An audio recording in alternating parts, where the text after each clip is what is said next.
ये क्वेश्चन है हमारा यूपीएससी सीएससी 2024 का क्वेश्चन नंबर 6C। ये क्वेश्चन है हमारा मोमेंट ऑफ इनर्शिया का।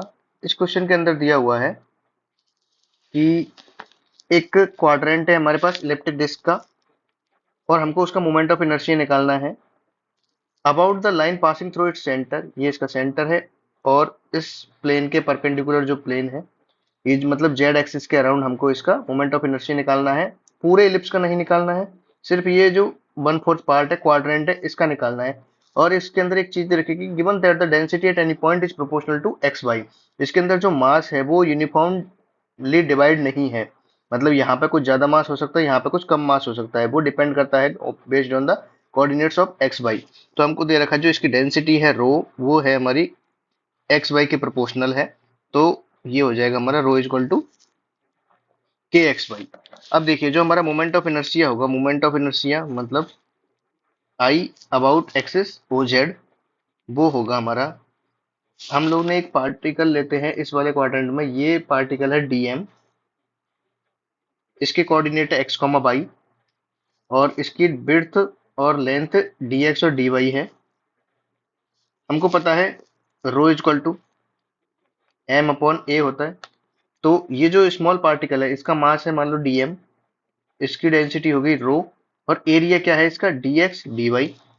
ओके, और रो हमको दे रखा है के एक्स बाई। तो हम लोग अब ये पार्टिकल जो है वो सेंटर ओ से कितनी डिस्टेंस पर, x square plus y square. तो हम लोग इसका लिखेंगे moment of inertia dm into इसकी distance with the centre O. तो इसकी डिस्टेंस क्या हो जाएगी x square plus y square. तो डीएम की वैल्यू हम लोग डायरेक्ट लिखेंगे इसके अंदर, वो होगी हमारी rho d x d y and x square plus y square.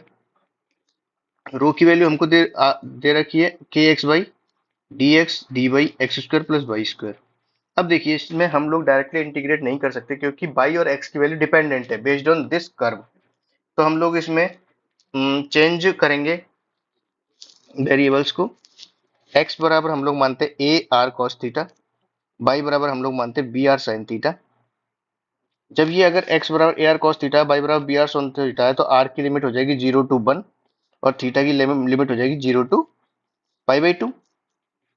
ठीक है, अब हम लोग dx dy को चेंज करने के लिए हम लोग जैकोबियन निकालते हैं। जैकोबियन क्या होगा हमारा del x y upon del r theta, ऊपर क्या आएगा del x upon del r, del x upon del theta, del y upon del r, del y upon del theta. इनकी हम लोग वैल्यू निकालेंगे del x upon del r की तो होगी a cos theta, del x upon del theta की value हो जाएगी minus a r sine theta, del y upon del r की वैल्यू हो जाएगी b sine theta, del y upon del theta की वैल्यू हो जाएगी बी आर कॉस थीटा। तो ये वैल्यू हो जाएगी हमारी ए बी आर सॉल्व करने पर। तो हम लोग डी एक्स डी वाई को रिप्लेस कर सकते हैं a b r d r d theta से। तो आई ओ जेड बराबर हमारे क्या हो जाएगा डबल इंटीग्रेशन के एक्स की जगह हम लोग लिखते हैं a r cos theta, y की जगह लिखते हैं b r sine theta, d x d y की और x square plus y square ये रहा तो a square r square cos square theta plus b square r square sine square theta और डी एक्स डी वाई की जगह आ जाएगा a b r d r d theta. तो हमारा हो गया कि ए बी, ये ए रहा ये बी रहा ये ए बी रहा तो ए स्क्वायर बी स्क्वायर, ये आर रहा ये आर रहा ये आर रहा और ये आर स्क्वायर रहा। तो आर की power 1 2 3 4 5, r to the power 5 sine theta cos theta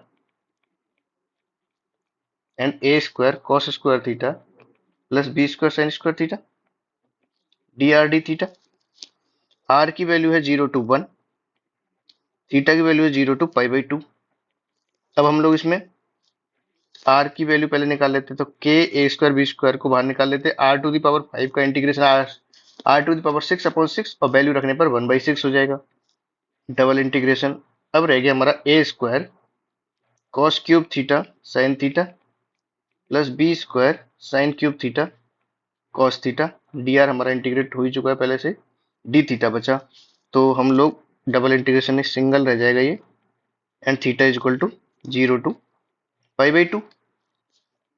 तो 1/6 ए स्क्वायर बी स्क्वायर के और ए स्क्वायर ये हो जाएगा कॉस थीटा को हम लोग टी मानते हैं तो माइनस साइन थीटा तो माइनस कॉस 4 थीटा अपॉन 4 इसका इंटीग्रेशन हो जाएगा plus b square sine 4 theta upon 4, ये हो जाएगा। थीटा की वैल्यू 0 to π/2 होगी, तो 1/6 के ए स्क्वायर बी स्क्वायर और cos 4 theta minus a square upon 4 cos 90 0 minus 1 plus b square upon 4 1। तो ये हो जाएगा हमारा के a square b square a square plus b square upon 24। ये हमारी I O Z equation number 1 आ गई। अब देखिए यहाँ तक हमारा मोमेंट ऑफ इनर्शिया आया है, लेकिन जो हमने के माना है उसके बेसिस पे उसकी वैल्यू निकालेंगे हम लोग, क्योंकि हमको दिया हुआ है वैल्यू सिर्फ एम की दी हुई है, ए और बी दिया हुआ है, तो हमारा ए बी और एम की टर्म में आना चाहिए हमारा मोमेंट ऑफ इनर्शिया।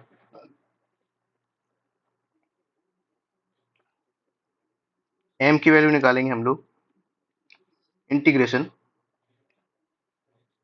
एम बराबर क्या होगा रो डी ए, इंटीग्रेशन का डीएम होगा ना, देखो एम बराबर इंटीग्रेशन डीएम, इंटीग्रेशन डीएम को क्या लिख सकते हैं हम लोग रो डी ए। अब रो क्या है हमारा के एक्स वाई, डी ए क्या है हमारा d x d y. M बराबर फिर इनको चेंज करेंगे के a r cos theta b r sine theta d x d y a b r d theta r बराबर 0 to 1 थीटा बराबर 0 to π/2। तो a b k a square b square k r cube sine theta cos theta d r d theta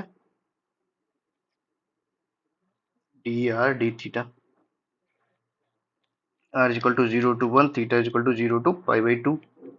तो r 4/4 बाहर आ जाएगा, a square b square के upon 4 double integration single रह जाएगा, तो हम लोग आर को इंटीग्रेट कर लेंगे।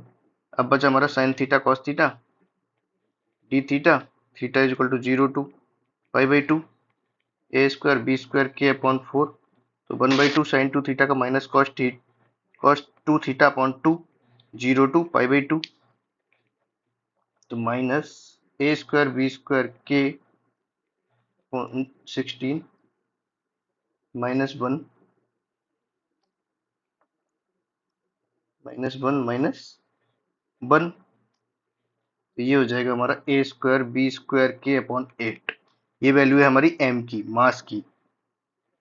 तो हम लोग मास की जो वैल्यू है वो इसके अंदर रखेंगे, तो आई ओ जेड या फिर के की वैल्यू हमको निकालनी है इधर से, k is equal to 8m upon a square b square. तो यहाँ पे क्या आ जाएगा के की वैल्यू